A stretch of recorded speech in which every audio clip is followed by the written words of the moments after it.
नमस्कार मित्रों, हम स्वर संधि के अंतिम पड़ाव पर हैं और हम स्वर संधि का जो हमारा पांचवा भेद है उसको आज समझने का प्रयास करेंगे और आपको अच्छे से समझा पाऊं, ये मेरा प्रयत्न रहने वाला है।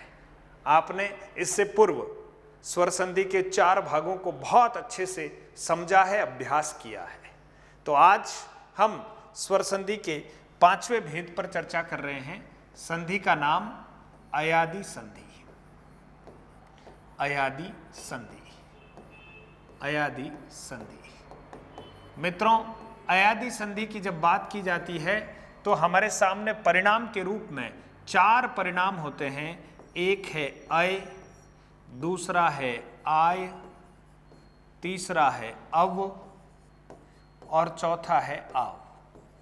तो अय, आय, अव और आव, ये 4 परिणाम हमारे सामने हैं। आप देखेंगे इस अय का निर्माण कैसे हुआ तो आप जानते हैं प्रथम पद में जब ए हो और द्वितीय पद में असमान स्वर हो, असमान स्वर हो तो हमारे सामने जो परिणाम आएगा वो किस रूप में आएगा? अय के रूप में। तो ध्यान दीजिएगा, आय का निर्माण कब होता है? जब प्रथम पद में अय हो, द्वितीय पद में वही सेम बात है, असमान स्वर। अव का निर्माण कब होता है? जब प्रथम पद में ओ हो और द्वितीय पद में वही असमान स्वर। और आव का निर्माण कब होता है? जब प्रथम पद में औ हो और द्वितीय पद में असमान स्वर। तो हमने सूत्र को पहले ही बहुत अच्छे से समझ लिया था, लेकिन थोड़ा सा हम फिर से इसका अभ्यास कर रहे हैं। आप देखिएगा परिणाम हमें जो शब्दों में दिखेगा वो किस रूप में दिखेगा? य के रूप में। जब स्वर इसमें मिला हुआ होता है तो ये हमें पूरे दिखेंगे। कैसे? यानी हमें शब्द में य दिखेगा या व दिखेगा, है ना। और हमें संधि विच्छेद करना है तो ध्यान रखना है, हम प्रथम पद में ए की मात्रा का उपयोग करेंगे, हम प्रथम पद में अय की मात्रा का उपयोग करेंगे, हम प्रथम पद में ओ की मात्रा का उपयोग करेंगे, हम प्रथम पद में औ की मात्रा का उपयोग करेंगे। इस तरह की स्थितियां हमारी बनने वाली है ना। मैं यहां पर 2 लाइनें लिख लेता हूं आपकी सहूलियत के लिए। और आपको पहले ही बताया था कि यण संधि में परिणाम य आदि में आता है और अयादि संधि में परिणाम अय आदि में आता है। थोड़ा सा आपकी जानकारी के लिए देखिएगा, इस संधि के पदों में परिणाम के रूप में, परिणाम के रूप में हमें य या व दिखाई देंगे,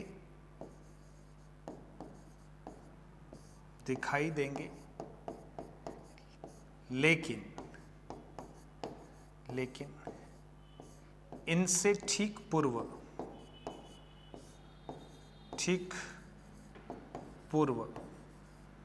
कोई स्वर रहित वर्ण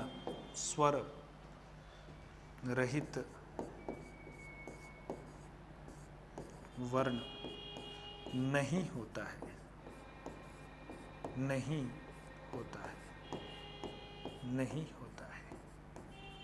तो वहां पर संभावना बनती है कौन सी संधि की? अयादि संधि की। ये बात इसलिए आपको यहां पर लिखवाई है क्योंकि यण संधि में भी तो हमें परिणाम के रूप में य और क्या दिखाई दे रहे थे? व, साथ में एक र और था। लेकिन वहां पर आने वाले य या व वा से ठीक पहले कोई न कोई स्वर रहित वर्ण होता था। तो आपको कहीं पर भी कंफ्यूज नहीं होता है। अयादि संधि में भी य और व आपको दिखाई देंगे, लेकिन इनसे ठीक पहले कोई स्वर रहित वर्ण नहीं होगा। आइए हम उदाहरणों के साथ चर्चा करते हैं और इसको अच्छे से समझने का प्रयास करते हैं। मित्रों, एक बहुत महत्वपूर्ण शब्द है शयन। है ना। और एक महत्वपूर्ण शब्द है चयन और एक महत्वपूर्ण शब्द है नयन। आप सोच रहे होंगे कि ये 3 शब्द ही क्यों लिखे हैं। बहुत साम्यता है मित्रों, इन 3 शब्दों में बहुत साम्यता है। सबसे पहले तो मैं आपको संधि के संदर्भ में इन शब्दों की थोड़ी व्याख्या कर लेता हूं। सबसे पहले शब्द लेते हैं चयन। अब इस शब्द को देखने पर न तो इसमें दीर्घ संधि जैसा कोई हमें सिम्टम्स दिख रहा है, न गुण संधि जैसा, न वृद्धि संधि जैसा, न अयादि। क्यों? क्योंकि यह तो दिख रहा है लेकिन उससे पहले कोई स्वर रहित वर्ण नहीं है। तो ये चारों संधियों के कोई सिम्टम्स नहीं दिख रहे, लेकिन इसमें क्या दिख रहा है? य। तो हमें यहां एक संभावना जतानी है कि इसमें कहीं न कहीं अयादि संधि हो सकती है। ठीक है। दूसरी बात हमें क्या करनी है कि हम यहां तक उच्चारण करके ये निश्चित करना चाहते हैं कि इसमें अयादि संधि के जो 4 परिणाम है उसमें से इसमें कौन सा है। तो आप उच्चारण करेंगे चय। जब आप चय का उच्चारण करते हैं तो बहुत स्पष्ट रूप से आपको पता चलता है कि इसमें परिणाम के रूप में एक ध्वनि आई है, कौन सी? अय। अब जब ये हमें पता चल जाता है कि अय है तो हम सूत्र के अनुसार इस बात को बहुत आसानी से समझ सकते हैं कि प्रथम पद में कहीं न कहीं ए से एडी की मात्रा लगानी है। ठीक है। अब जब संधि विच्छेद करना है तो आप देखिए य की जगह प्लस लगाना, वैसे ही जैसे यण संधि में हमने किया था, परिणाम की जगह प्लस लगा दिया। अब परिणाम में कौन सा स्वर है आप थोड़ा सा समझें। परिणाम में स्वर कौन सा है? अ। यानी य में स्वर कौन सा है? अ। तो द्वितीय पद की शुरुआत हमें उसी स्वर से करनी है जो परिणाम में स्वर है, तो अ कर दिया। फिर पीछे क्या बचा? न। आप देखिए हमारा द्वितीय पद तैयार हो गया, इधर से ही देख के ही तैयार किया है। और अब जब बात आती है कि प्रथम पद में हमें किसकी मात्रा लगानी है, तो आप देखिए परिणाम के आधार पर हमें मात्रा लगानी किसकी? ए की, और ए की मात्रा 1 होती है। तो क्या हुआ बताओ मित्रों? सरल तरीके से हमने संधि विच्छेद कर दिया, चे धन अन। इसी तरह से आप देखेंगे हमारा दूसरा शब्द, फिर वही बात और वहीं तक उच्चारण है ना। शयन एक बार आपने पढ़ लिया, फिर आप देखें शय। शय है तो इसमें भी क्या आया है? अय। ठीक है। संधि विच्छेद करेंगे, य के स्थान पर प्लस का चिन्ह लगा दिया। य में कौन सा स्वर? अ। पीछे क्या? न, अन। अब प्रथम पद में क्या करना? कुछ नहीं, एक ही मात्रा लगानी, हो गया शे। फिर आप देखिए नयन, फिर यहां उच्चारण करें नय, वही। फिर अय आया, अय आया तो वही वाली बात है, य की जगह प्लस, य में स्वर अ, पीछे क्या? न, आगे क्या? ए की मात्रा, ने धन अन। ये तो मित्रों अयादि संधि के 3 शब्दों को मैंने विश्लेषित करने का प्रयास किया है। अब मैं आपको जरा प्रतियोगी दृष्टिकोण से भी इन तीनों शब्दों का महत्व समझाना चाहता हूं। मुझे बहुत अच्छे से पता है कि आप जो दिन रात परिश्रम कर रहे हैं वो किसके लिए? बताइए, सही कह रहा हूं?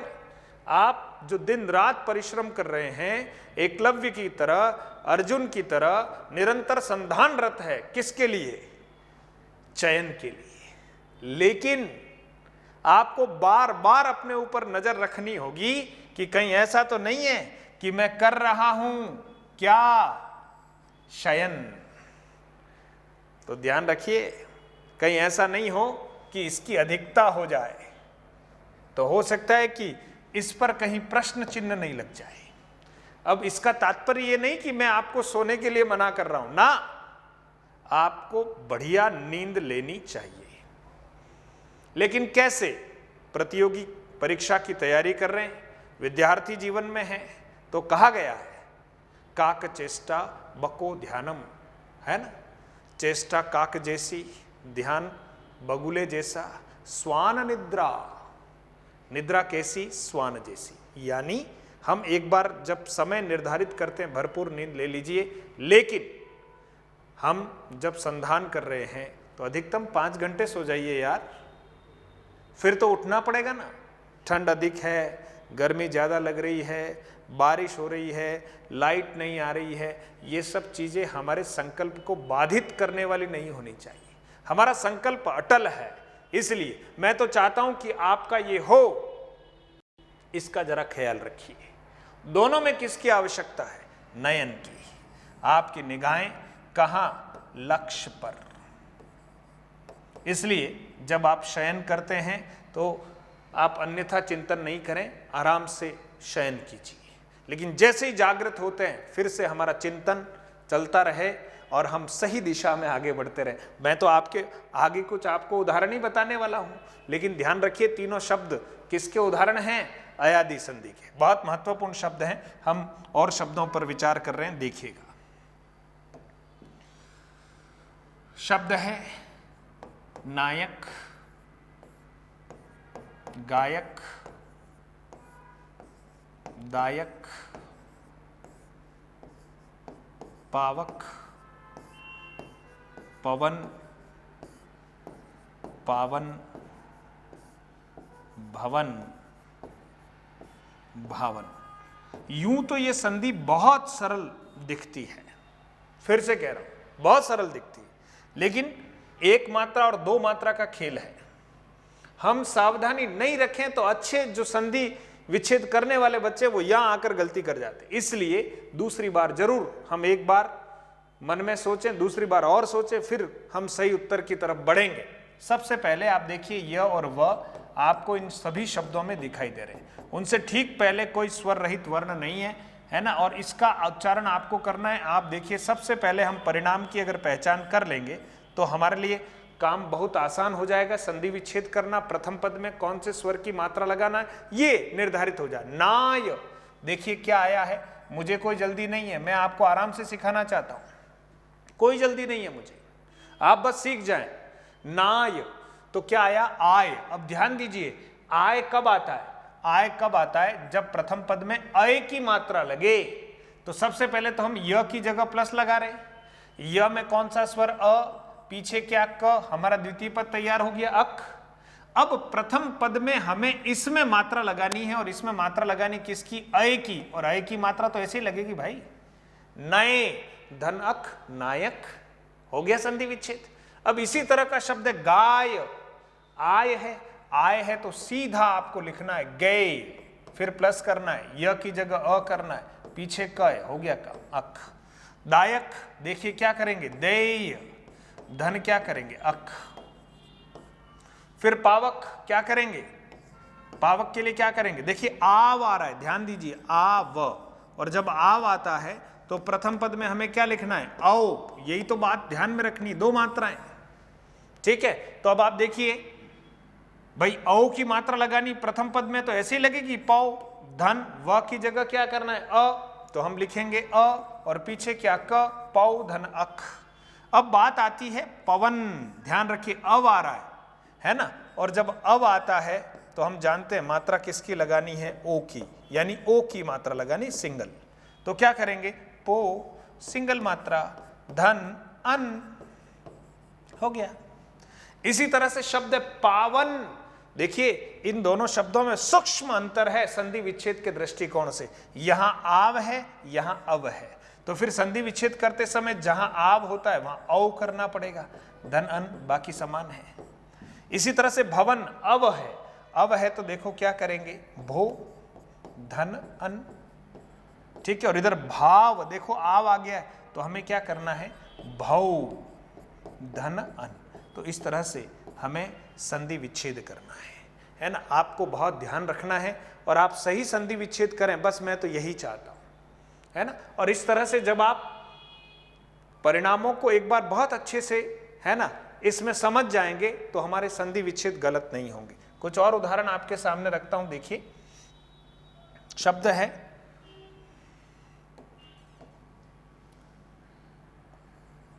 दायिका, नायिका, भय, भाव, नय, नयति, भवति, भवति, हवन, हविष्य, हविष्य, भविष्य, भविष्य,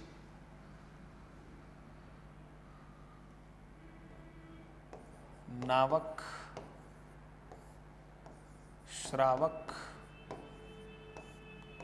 शावक, श्रवण, श्रावण,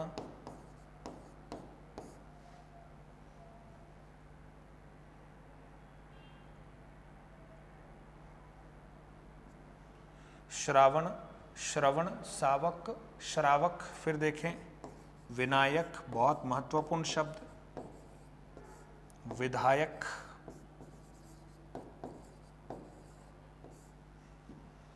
ठीक है। इन शब्दों का संधि विच्छेद करेंगे और आप देखेंगे वही स्थिति है कि यहां पर भी य और व आपको दिखाई दे रहा है, कहीं पर आपको इस रूप में दिखता है। या एक शब्द और मैं लिखना चाह रहा था, भावुक शब्द है ना, वो या मैं लिख रहा हूं, देखिएगा आप, भावुक, भावुक है ना। तो जब इस तरह की स्थितियां आती है तो आप उच्चारण करके ई को थोड़ी देर के लिए भले ही आप साइलेंट कर लीजिए, तो आप देखेंगे है ना, आय, इधर भी नायिका, नाय, आय। बस अब हमारा संधि विच्छेद करना बहुत सरल हो जाएगा। आप देखें आय है तो अय की मात्रा लगेगी, इसलिए यहां क्या करेंगे, दै। धन अब य नहीं है, ई है, ई है तो ई है, ई कैसी छोटी तो ई का। परिणाम में जो स्वर है उससे हमें द्वितीय पद का प्रारंभ करना है। इसी तरह से नायिका है तो क्या करेंगे, नई, धन क्या करेंगे, इका। भय है तो क्या करेंगे, देखो बहुत महत्वपूर्ण है, भय। सबसे पहले देखिए इसमें आया क्या, अय, य के बाद कुछ नहीं है। इस तरह के शब्द में कुछ बच्चे जो गलती करते हैं वो क्या करते हैं, अय है तो हमें मात्रा किसकी लगानी, ए की, तो ए की मात्रा एक होती है तो भे, फिर य की जगह प्लस लगा दिया। अब य में कौन सा स्वर, अ, बस। बहुत सारे बच्चे यहाँ अय लिख लेते हैं, वो गलत हो जाता है, क्योंकि य के बाद तो यहाँ कुछ और स्वर वर्ण है ही नहीं, तो बस भे धन अ, हो गया संधि विच्छेद। इसी तरह से भाव, आव आ रहा है, देखिए आव आते क्या करना पड़ेगा, भव, व की जगह, अब यहां कुछ और होता है तो हम अन लिख देते, अक लिख देते, पर कुछ है ही नहीं तो व की जगह हो गया भव धन अ। फिर नय, ठीक उसी तरह से ने धन अ, नयति है ना, तो देखिए ने कर रहे हैं, फिर य की जगह अ, पीछे ती है तो लगा रहे हैं, ती, अति हो गया है ना। तो सावधानी रखनी, भवती, भव अव है तो भो धन अति। इसी तरह से हवन, देखिए अव आ रहा है तो क्या करेंगे, हो धन अन। हविष्य, हो धन इष्य, हो धन इष्य, ठीक है। फिर देखें भविष्य, वही बात है तो भो करना पड़ेगा, इष्य में भाई मात्रा जैसी है वैसी लगानी है, वैसा ही लिखना है। नावक, देखिए आव है तो नौ, धन क्या करेंगे, अक। श्रावक, श्रव, दो मात्राएं, धन अक। इसी तरह से सावक है, आव है, देखिए तो यहां पर क्या करेंगे, शौ, धन अक। श्रवण, ध्यान दीजिए अव है तो ओ करना पड़ेगा, श्रो, धन अ। अण की जगह न उच्चारण की वजह से ऐसा है, और आंशिक रूप से यहां पर व्यंजन संधि का भी प्रभाव रहता है, तो श्रव धन अन करेंगे। उसके बाद श्रावण है तो क्या करेंगे, श्रव, यहां दो मात्रा है, देखिए अंतर इतना सा है, अन, ध्यान दीजिएगा। और विनायक, देखिए संधि यहां पर है तो आपको क्या करना पड़ेगा, आय जहां आ रहा है तो आप देखिए विनय, देखिए न से है ना, यह से ठीक पहले ना है, उसके ऊपर मात्रा लगने वाली है तो विनय, धन क्या करेंगे, अक, विनय धन अक। इसी तरह से विधायक है तो हमें क्या करना है, विधेय, धन क्या करेंगे, अक, विधेय धन अक। और इसी तरह से भावुक शब्द है तो हम क्या करेंगे, भौ, धन क्या करेंगे, उक, भौ धन उक, भावुक। अब आप देखिए ऊ छोटा है, हमने भी ऊ छोटा लिख लिया। इस तरह से हमें बहुत सावधानी के साथ अयादि संधि के उदाहरणों को हल करना है। परीक्षा में अगर हमारे सामने उदाहरण आता है, प्रश्न आता है, हम बहुत अच्छे से समझते हुए 4 विकल्पों पर विचार करते हुए सही विकल्प की तरफ बढ़ें, जल्दबाजी की आवश्यकता नहीं, लेकिन सतर्कता के साथ अपने पूर्व ज्ञान और पूर्व अभ्यास का उपयोग करते हुए हम सही उत्तर की तरफ बढ़ें। यही तो हमारी पहचान है। हम अच्छे से स्वस्थ मन से अपनी प्रतियोगी परीक्षाओं में सफल कब होंगे? जब हमारा पूर्वाभ्यास अच्छा होगा, हमारा पूर्व ज्ञान अच्छा होगा। इसलिए आप तो बस तैयार रहें, कक्षाओं का आनंद लीजिए, अभ्यास कीजिए, अधिक से अधिक उदाहरणों को हल कीजिए, है ना। देखिए एक दिन आपका आने वाला है। मैं तो यही प्रार्थना करते रहता हूं। धन्यवाद।